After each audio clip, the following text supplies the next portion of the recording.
sort of the silent assassin. You know, he's so unassuming, comes up to the plate. You just don't realize how dangerous he is offensively. He dominated her. He was one of the best hitters in the game, one of the best clutch hitters in the game. Everybody wanted him on his team. I'm sure every team in baseball would have liked to have a Harold Baines on their team. I enjoyed it playing with him and despised it playing against him because you knew what was coming, especially late in the game. When I looked at the opposing lineup, I always thought, you know, I can't let this guy beat me.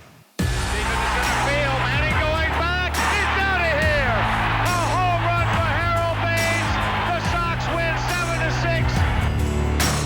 7-6. Harold had the perfect Charlie Lau swing. In fact, when Charlie Lau was hired here as a hitting coach, one of the first things he said was he wasn't going to do anything to Harold's swing. You know, he was balanced, head down, finish high. It's out of here, put it on the board! I think the trademark is the leg kick and has this way about him of grace. That's Harold Baines' swing. He was one of the originals with the big leg kick, just smooth. Called him the Big Easy because he had a nice, easy swing. Base hit for Baines. Williams will score. Charging behind him, Boston will score. He was always there for the big moment. If there's men on base and the pitcher got 2 strikes on Harold, I would tell the guy next to me, I feel sorry for that pitcher right now. Because Harold, with 2 strikes and men on base, dangerous, with a capital D. 2 men on base, Harold Baines the batter. It is gone, a 3-run homer, and the White Sox pull it out in the bottom of the 9th inning. You know, you go back in Harold's career, you always hoped he came up in the game situation. And there's no pitcher that wanted to face Harold. You throw him down away, hit down the left field line. And Harold had that ability, and if you tried to come up and in, he had good enough bat speed to be able to hit that pitch. And that's why he was a tough out. That's a rocket. It's out of here. Put it on the board. You know, he was a marvelous player. He had a very rhythmic swing. He stood so far away from the plate. You'd hear pitchers come in, and this is before a lot of video and everything, and like, I can just throw him away. Line down to the field line, all the way to the corner. He could cover that ball, and he just made a living, not just serving that ball to left field, but driving it. That's it, hard and deep into left field. Griffey going back to the fence, looks up, put it on the board. A 3-run homer for Baines, and the Sox lead it 3-1. Anytime there was a clutch situation, he was going, it was almost like he was going to drag his bat to home plate. He was just so relaxed. Harold was I think, was tough to pitch against because he never let his emotions get in the way. He was so focused. Here's the pitch to Baines. Swinging a fly ball. This will be it. Cruz is tagged. Here's the throw.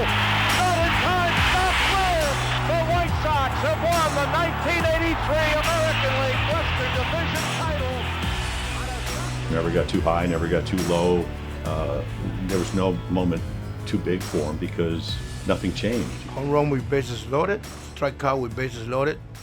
He was the same guy. He showed up at the ballpark every day to work and talk with his perform, not with his mouth. Harold Baines has always wore his collar up. You know, I mean, he was just class. He's a class man.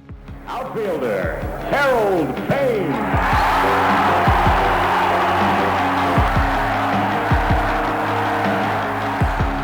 You can't find any negative stories about Harold. Harold is such a nice guy. He was a great teammate. He was a great leader. He led by example. He was soft-spoken. He didn't say a lot. And when he did, you know he meant what he said. When Harold speaks, people listen. You wanted to hear what he had to say because you knew it was going to be thoughtful and you knew it was going to be on point. That old commercial you see on TV of E.F. Hutton, when E.F. Hutton speaks, everybody listens. That's Harold. You know, when he speaks, you just listen to him because when he has something to say. He makes very, very incisive comments. He's a very, very, very bright guy. And Harold just gives, really good, solid advice, and he's able to impart that to young players. Spring training 1985, Tony La Russa, Jim Leland told me, hey, you want to look up to somebody, this is the guy you got to look up to. It was Harold Baines. My experience with Harold Baines was awesome. Just being around a player of his caliber and just learning from him. He's definitely somebody I consider a role model that I, looked up to. He's, class. He played the game how you should play it, taught young guys how it should be done. Harold was a really good advisor to the young players. Well, as a coach, Harold was a rock. I think that coaching staff had a lot of respect to each other just because Harold Baines. Harold Baines is a tremendous guy, tremendous person that cares about others and cared about his work and his performance on the field, and he's well-deserving. And it's great to see him get this. I was very, very happy. Personally, I was thrilled he was elected.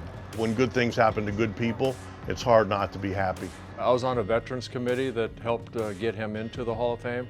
Just getting to know him and look at his numbers, almost 2,900 hits. He was very consistent every place he played.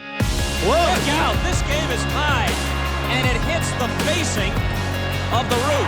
Home run, Harold Baines.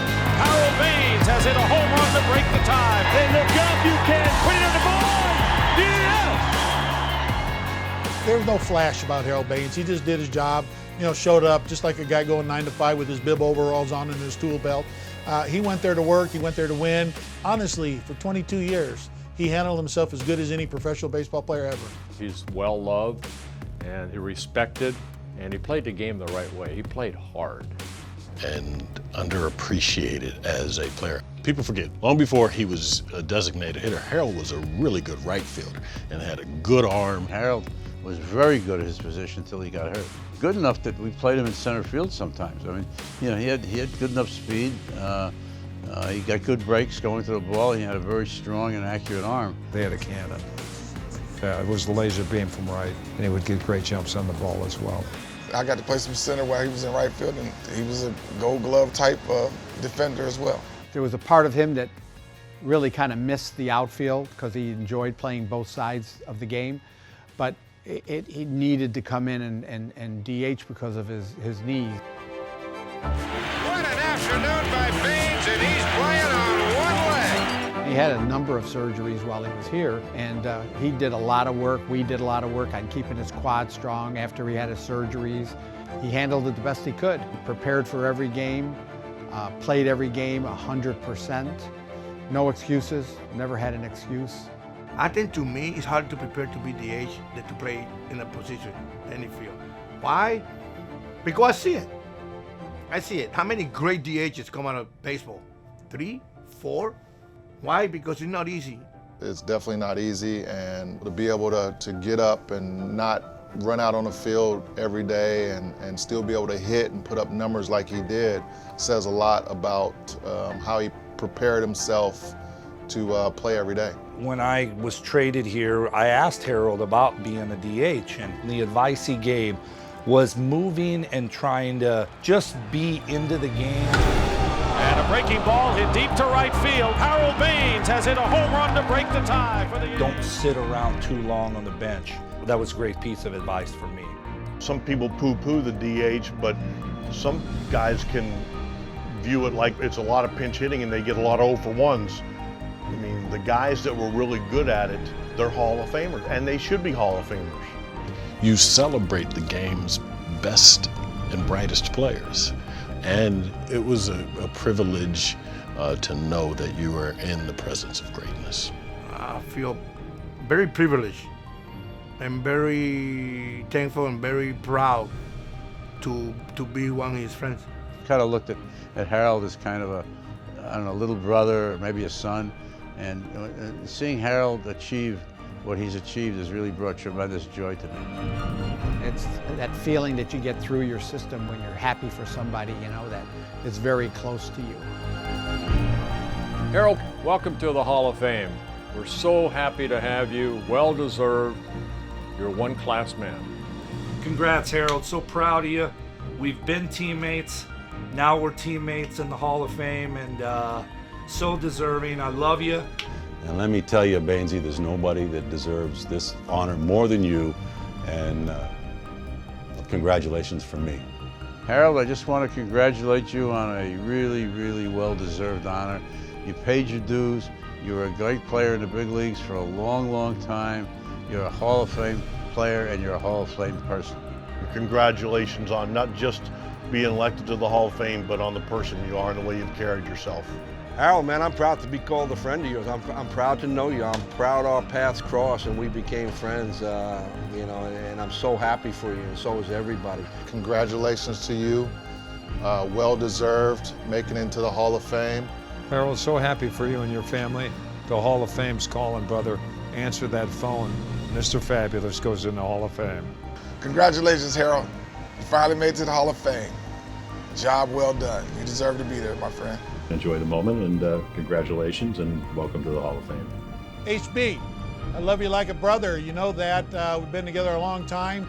I couldn't be more proud of you for your accomplishments, that Hall of Fame. I have you higher than the Hall of Fame. I want you to know that as a person. HB, brother, congratulations. Very proud. I know for a fact how hard you work to be a Hall of Famer. I don't think anybody besides you, your wife and your kids and your grandkids more excited than me. HB, I couldn't be more proud of you and happy that you are my friend, and we spent all these years together, and I consider you a brother. Congratulations, my friend. You are a Hall of Fame player, and that gives me chills as I say this, but you are also a Hall of Fame father, husband, and friend.